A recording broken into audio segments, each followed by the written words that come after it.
look for peace agreement, Iran has found itself a new president. The elections went smoothly and ultimately the votes were counted correctly. First, we should thank the supreme leader. If he wasn't there, I don't think we would have been announced winners of the elections easily. All right, that was President-elect of Iran, Masoud Pezeshkian. Pezeshkian, who is considered the reformist candidate, won a runoff election Saturday against hardliner Saeed Jalili. Now, Pezeshkian has previously made calls to reach out to the West and to ease enforcement on the country's mandatory headscarf law. Here to discuss is Newzmak's foreign policy analyst and author of the book Iran, an Imperialist Republic, and co-host of the War and Freedom podcast, Walid Fares, as well as Senate chairman of the National Iranian Congress and author of the book Comrade Ayatollah Amir Fkhravar. Gentlemen, thank you so much for joining us today. Walid, good to have you back. Will this have any effect on Iran's policy having a new president, both domestically and internationally? Because domestically, the Iranian people are staunchly against the regime. So will having a new president make any difference for them and for us? Well, first of all, and that's a response to the mainstream media, which is trying now to confirm, quote unquote, that this is a new moderate reformist president of Iran, which in fact is of the Islamic Republic. Here's the deal. This is an election, and we've seen it in many dictatorships around the world and in the Middle East, like Assad of Syria or Saddam in the past.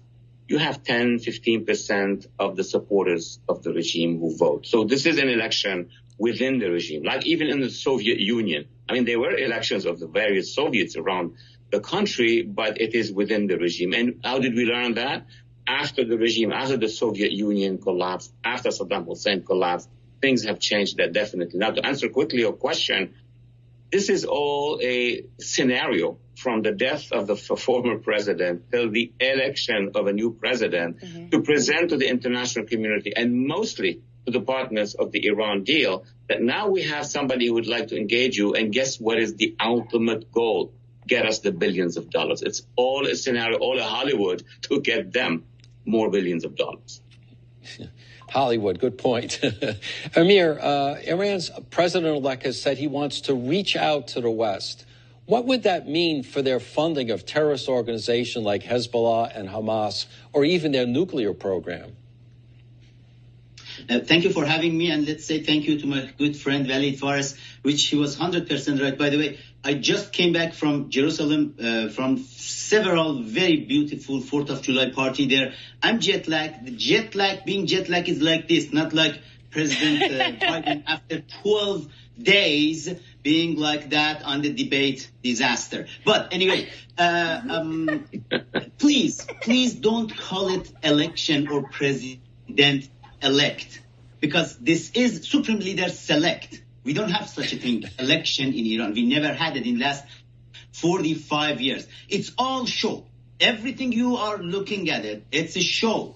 This guy, Ali Khamenei, is the Supreme Leader. This vote is the only vote counts in Iran. Everything else is sham. He's picking some very loyal followers as a candidate and then just putting together all this circus.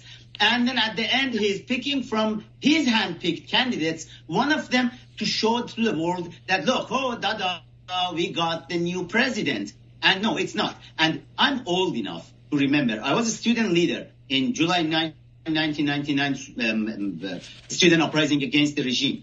And 2 years before that, we had exactly the same event when Mohammad Khatami came up. That was the time all European countries, because of Iranian terrorist activity, Islamic regime of Iran's terrorist activity, they pulled back their ambassadors, and then Supreme Leader, the same Supreme Leader, 27 years ago, decided to exactly do the same and bring up the reformist candidate, Khatami.